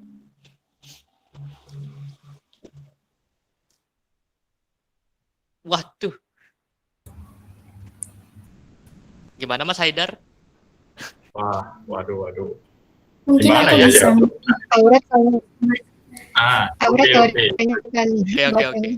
positif ya. Betonisasi ya.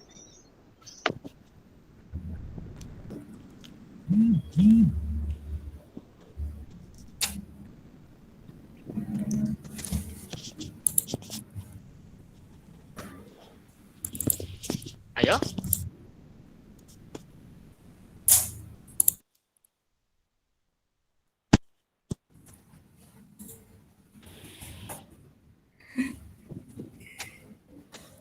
Loh. Malah ngetik juga loh. Ayo. Fani Riz Nur Fadila ya. Ini jurusan apa sih Fani?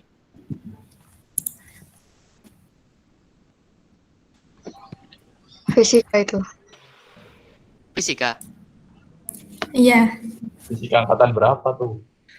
19. Jangan-jangan Fani yang bangun ini, Pak. Wih, Investornya investornya Ayo, silakan dipaparkan.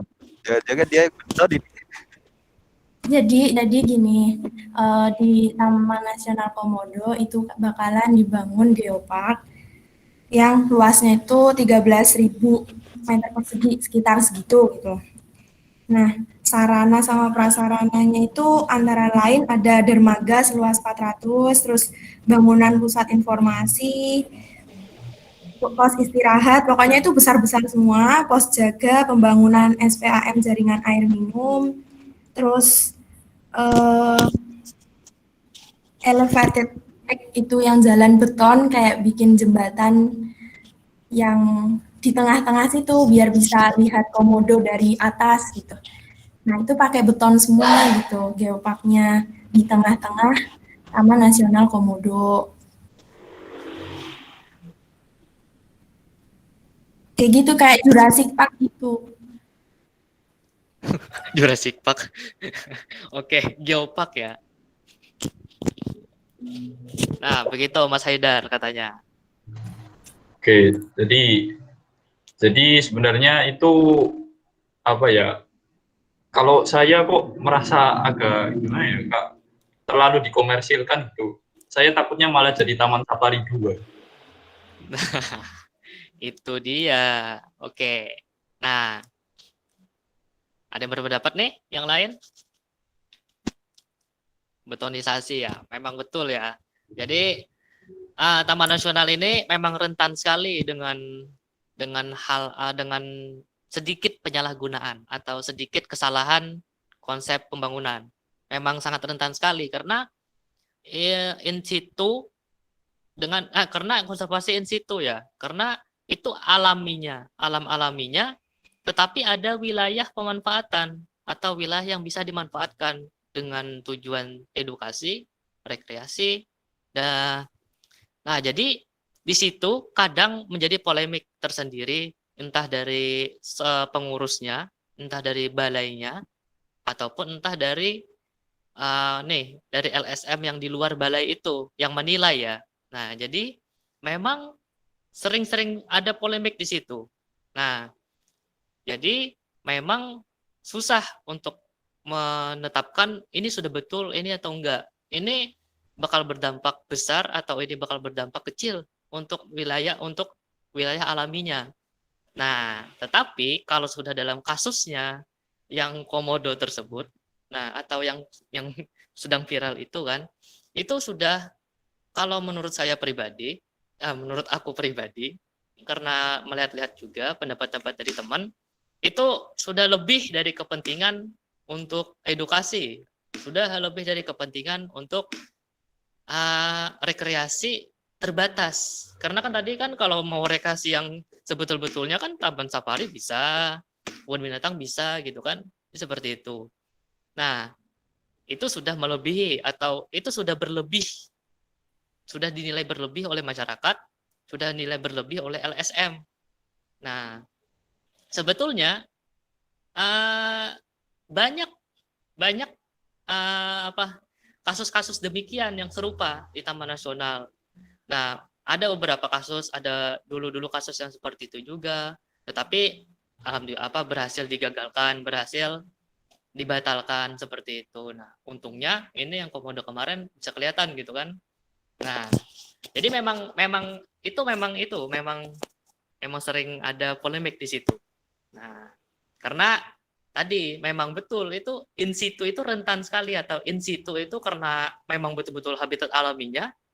Kalau habitatnya rusak, penghuninya pun rusak gitu. Nah, beda sama kalau penghuninya dipindahkan, ya penghuninya bisa aman secara penghuninya nih. Tetapi kalau rumahnya rusak kan si penghuninya setidaknya masih hidup gitu, atau masih ya bisa kita kontrol gitu, bisa kita monitor.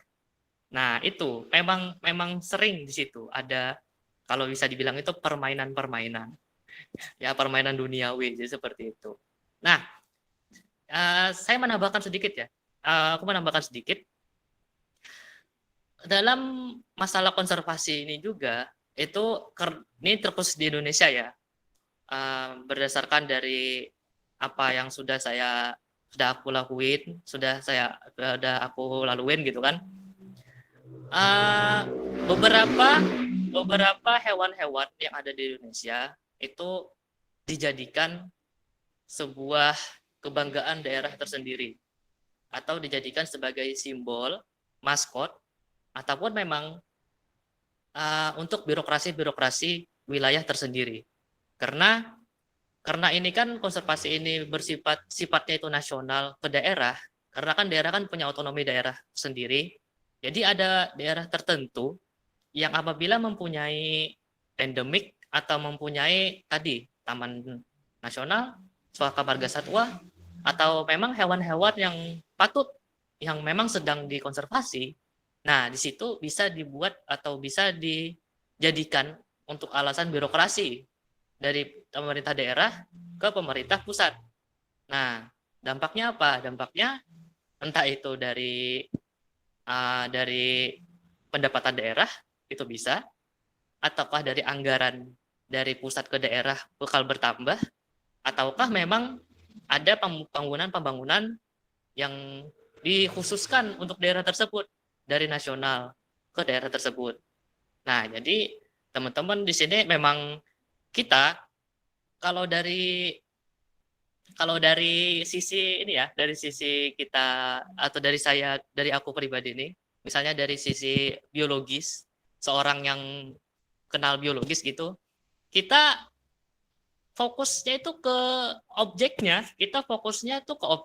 objeknya itu alam, objeknya itu hewan. Nah, tetapi ternyata kalau kita merunut dari aspek-aspek yang lain, ternyata itu begitu luas gitu, bahkan bisa sampai ke wilayah politik, bisa sampai ke wilayah ekonomi.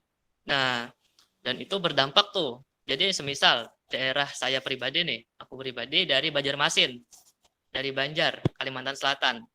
Maskotnya itu bekantan. Nah, bekantan itu monyet hidung besar ya. Nih, mungkin Mas Nanang bisa mendeskripsikan lebih nih untuk bekantan.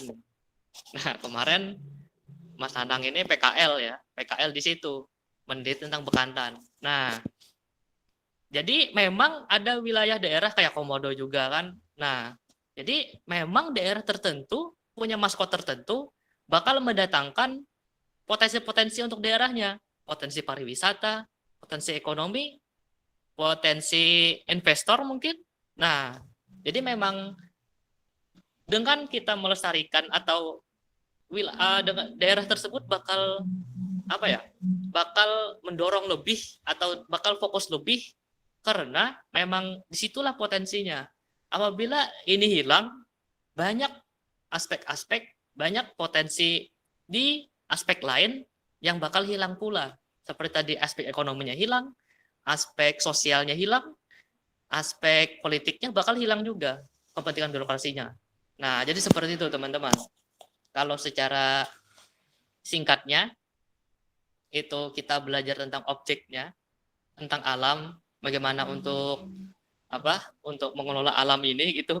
Tapi ternyata di luar dari objek yang kita fokuskan kelola ini, ternyata karena memang manusia itu makhluk sosial, maka memang banyak permainan gitu yang ada di luar itu gitu. Nah, itu sudah tidak bisa sudah tidak bisa kita hindari lagi gitu. Nah, oke, ada yang mau menambahkan lagi mungkin ada aspek lain yang kira-kira oh ini Mas konservasi memang ternyata berdampak lebih nih ke yang lain gitu. Nah, ada yang lain berpendapat? Ini moderator kira-kira sampai jam berapa ya kita ya diskusinya?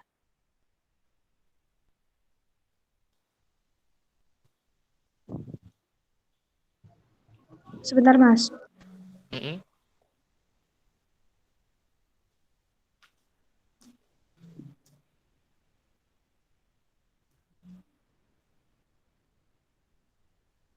Sampai jam 10.20. Waduh, saya sudah korupsi nih. Wah, Oh iya, nggak apa-apa. Nggak apa-apa. Waduh, sorry. Saya kira tidak diingatkan, jadi tidak terbatas. Waduh. Ya soalnya seru juga ini pembahasannya, jadi nggak apa-apa teruskan aja. Oke, kita lebih cepetin aja ya. Bukan lebih cepetan sih. Oke, tadi memang banyak aspek ya teman-teman ya. Nah, memang ketika kita berbicara tentang konservasi gitu, karena mungkin saya pribadi adalah background biologi dan sedang fokus berkuliah di prodi biologi gitu, maka aspek-aspek yang tentang alam, tentang objek-objek yang memang harus atau yang sedang dilihat di depan ini berupa alam dan ekosistemnya, itu memang menjadi aspek yang kita fokuskan gitu. Tetapi untuk teman-teman yang di luar ini, ada dari fisika, ada dari kimia, ada dari teknik informatika, teknik industri gitu. Nah, secara tidak langsung atau bahkan pasti dengan adanya kalian, dengan adanya aspek-aspek yang ada di yang kalian pelajari sekarang, itu pasti berhubungan dengan konservasi itu sendiri. Entah itu langsung, entah itu tidak langsung. Seperti yang saya contohkan tadi, masalah sosialnya, ekonominya, politiknya. Nah, memang sangat berhubungan sekali. Nah, tapi kita kembali lagi ke tema itu tadi ya. Mari kita cari jawabannya nih. Kira-kira mana yang lebih cocok, ex situ atau in situ di Indonesia? Ini kembali lagi ya, ini secara subjektif saya sendiri. Nah, dan juga saya melihat dari subjektif teman-teman juga dari biologi. Nah, saya kembali lagi ternyata ke pendapatnya Momong Ridwan ya. Waduh, Momong Ridwan nih.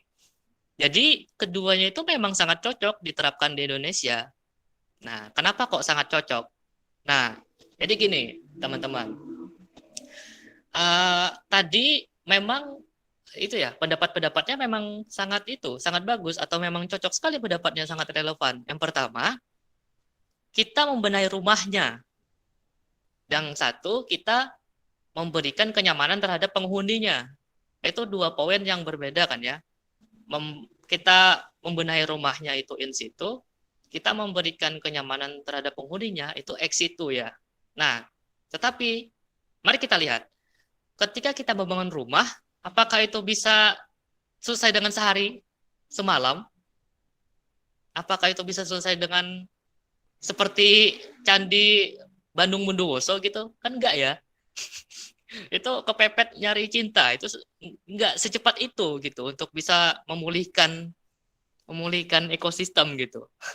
Kalau kita belajar, kalau aku pribadi pernah belajar gitu, membuat ekosistem yang betul-betul alami itu bisa bahkan puluhan tahun, ratusan tahun bahkan. Nah, maka dari itu memang ketika kita konservasi secara in situ itu membenahi rumahnya butuh waktu lama. Bisa bertahun-tahun, berpuluh tahun, ratusan tahun. Karena memang rumahnya yang dijaga, rumahnya yang kita konservasi. Nah, tapi ketika kita konservasi ini si penghuninya ini supaya itu nyaman. Nah, memang salah satu fungsi dari eksitu itu adalah sebagai tempat rehabilitasi atau tempat memang ketika kan banyak sekali nih ada kebakaran hutan. Ada kasus-kasus kebakaran hutan banyak sekali dari Indonesia ini kan kebakaran hutan, ada pembukaan lahan liar gitu kan seperti itu. Nah, dampaknya apa? Dampaknya kadang atau bukan kadang sih. Seringnya si hewan-hewan yang terselamatkan dari wilayah tersebut ataupun yang ada di wilayah sekitarnya itu bakal trauma atau bakal mengalami gangguan, itu pasti ya. Jadi hewan-hewan yang karena hewan itu bergerak dengan insting gitu, ketika ada sesuatu yang berubah, itu pasti akan memberikan pengaruh kepada hewan tersebut. Nah, salah satu fungsi dari eksitu itulah tempat rehabilitasi, yang mana kita mencoba kembali membangun kembali insting mereka yang seperti awal. Maka dari itu, kadang tempat-tempat eksitu itu ketika memang sudah bisa diberikan atau bisa dibilang bisa hewan yang ada di dalam situ itu bisa untuk dilepas liarkan. Nah, maka mereka dilepas liarkan di habitat aslinya, di in situ. Nah, jadi memang dikhususkan untuk membuat nyaman penghuninya dahulu di tempat tertentu dengan dikondisikan seperti tempat asalnya in situ, tetapi orientasinya itu supaya sewaktu-waktu atau ketika waktunya sudah tiba, si hewan ini bisa dapat kembali lagi ke tempat yang asalnya. Nah, jadi memang keduanya itu sangat cocok di Indonesia. Karena entah itu in situ-nya itu juga bagus, Indonesia kan, atau in situ-nya itu banyak, alami, dan kita masih punya banyak lahan untuk bisa dijadikan ex situ. Nah, sebagai lahan buatan. Beda dengan tempat-tempat di luar negeri. Di luar negeri itu banyak yang tadi betonisasi gitu. Betonisasi. Sudah terlambat untuk mereka sadar. Nah, jadi tahun 1980 itu termasuk terlambat bagi mereka sadar karena mereka sudah terlalu banyak untuk betonisasi sehingga wilayah-wilayah yang bisa berpotensi sebagai ex situ awalnya itu sudah hilang. Nah, tinggal wilayah-wilayah in situ, wilayah-wilayah alami, sehingga tidak terlalu mendukung untuk bisa dijadikan ex situ di luar negeri. Tetapi untuk Indonesia masih banyak wilayah-wilayah yang bisa dijadikan ex situ, bisa dikondisikan sebagai ex situ, dan juga masih luas juga wilayah yang benar-benar alami in situ. Nah, tetapi ya di ujungnya nah, kalau dari saya pribadi dan dari teman-teman juga itu bahwa orientasi in situ itu haruslah didorong lebih untuk Indonesia. Nah, jadi misalnya teman-teman tadi bilang kalau tadi kan saya bilang rumahnya nih, karena rumahnya itu dibutuhkan puluhan tahun, ratusan tahun untuk bisa kembali bagus, kembali seperti semula, atau tidak terjadi perusakan terhadap rumah tersebut. Nah, maka orientasinya itu harus ke sana. Atau karena itu membutuhkan waktu yang lebih lama, maka kita perlu percepatan. Nah, percepatannya dengan apa? Ya dengan banyak ya, dengan misalnya dengan diberikan suplemen lagi kayak ya pokoknya dengan banyaknya sekarang kemampuan-kemampuan yang berkembang dari teknologi, dari yang lainnya, supaya itu mempercepat. Nah, dari konservasi in situ. Jadi harus diorientasikan ke situ. Karena, nah, dengan poin yang terakhir, ini sebagai penutup ya, karena Indonesia itu dikenal dengan sebutan negara mega biodiversitas. Mega itu artinya sangat besar ya. Biodiversitas itu lebih tepat biasanya itu disebutnya itu keanekaragaman hayati. Nah, jadi tapi keanekaragaman hayati itu kan makhluk hidupnya ya. Tetapi kalau misalnya mega biodiversitas itu segala macamnya, unsur biotik, abiotiknya dan segala macamnya, ekosistemnya. Nah, Indonesia dikenal dengan sebutan negara biodiversitas. Nah, apa sih guna apa? Apa sih keuntungan atau kenapa kok ini harus dipertahankan betul nih sebutan negara mega biodiversitas? Karena ini berhubungan dengan politik, karena ini berhubungan dengan ekonomi, karena ini berhubungan dengan sosial, dan juga berhubungan dengan budaya. Nah, yang pertama, Indonesia dikenal dengan kearifan lokal, banyak kearifan lokal. Nah, dari awal dahulu banyak kearifan lokal yang memang itu bermanfaat bagi biodiversitas di wilayah-wilayah tertentu, di daerah-daerah tertentu. Dan itu bisa dijadikan salah satu kepentingan daerah tersebut, biasanya untuk pariwisata, menarik minat pariwisata. Nah, ada lagi masalah ekonomi. Nah, dengan sebutan mega biodiversitas ini, Perserikatan Bangsa-Bangsa (PBB), nah dalam pembahasan yang khusus membahas tentang biodiversitas ini, dalam mempertahankan biodiversitas, Indonesia itu bisa jadikan role model atau bisa jadikan benchmark kepada negara-negara lain, sehingga negara lain itu bakal mendukung lebih kepada Indonesia, terkhusus mendukung kepada finansialnya, keuangannya, maupun misalnya teknologinya, maupun kerjasama yang memang bakal menguntungkan dari segi Indonesia itu sendiri. Nah, jadi terdapat kepentingan-kepentingan lain. Politik, itu politik juga. Jadi dengan sebutan mega biodiversitas, banyak sekali birokrasi-birokrasi yang ketika berhubungan dengan negara lain, nah mereka tidak bakal ikut campur atau tidak bakal berani ikut campur terlalu dalam kepada Indonesia. Semisal kasus yang banyak ditangani oleh Bu Susi misalnya, penangkapan ikan secara liar gitu. Ya udah tenggelamkan kata Bu Susi kan. Ya, negara lain bakal mendukung Indonesia atau karena kita disebutnya sebagai mega biodiversitas dan itu dipertahankan dengan sikap-sikap para pejabatnya, maka negara-negara lain tuh bakal mendukung kita, bakal membela kita. Nah, jadi seperti itu teman-teman.